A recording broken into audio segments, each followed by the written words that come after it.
If you're thinking about leaving an inheritance to your child with disabilities, please don't put it in their name. Even a well-meaning gift could accidentally cut them off from vital public benefits like SSI, Medi-Cal, or Section 8 housing. And beyond benefits, you also want to protect that inheritance from financial predators, scams, or just them being overwhelmed. In this video, we'll walk you through what to do instead, including how a properly drafted special needs trust can make all the difference. You want more guidance like this? Click below to join our newsletter. It's packed with tips and updates for California families just like yours. Now, there's two main reasons not to leave an inheritance directly to a disabled person: public benefits and financial protection. There are certain public benefits that have an asset limit. That is, the beneficiary can only have a certain amount of money in their bank account and still qualify for these benefits. For SSI, $2,000 limit. For Medi-Cal in California, there's a $130,000 limit as of January 2026. Now, IHSS is tied to Medi-Cal, so it also has the $130,000 limit. And finally, Section 8 housing has a $100,000 limit. So if you receive any of those public benefits and your assets go above that limit, you're bumped off of that asset. Now, many disabled individuals cannot or should not manage their own inheritance.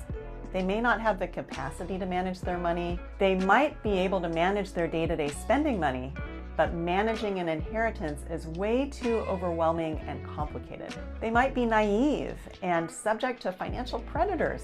Maybe they're very kind and they love giving money away, or they'll get swindled easily. For these two reasons, we recommend setting up a special needs trust so the inheritance for the disabled person can be protected. A special needs trust is meant to supplement anything the beneficiary isn't receiving from public benefits. If they're not receiving public benefits at all, the trust can pay for just about anything.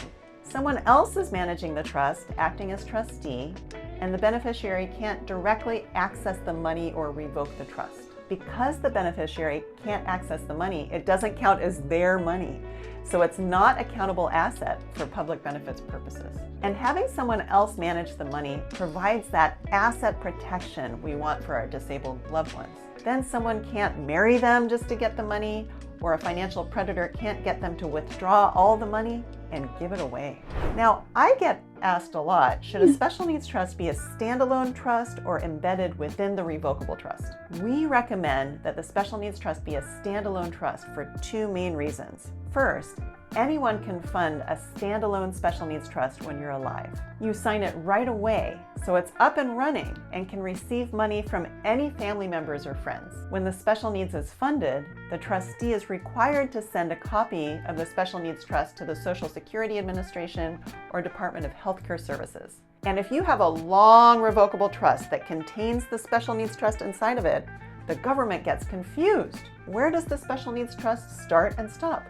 Who's the trustee of the special needs trust versus the revocable trust? Where does the money go after the beneficiary has died? All that information might be scattered throughout the revocable trust, and the caseworker isn't trained to read trusts. This confuses them. I've heard of caseworkers who even make the attorney cut and paste the portions of the special needs trust so they can read it more easily.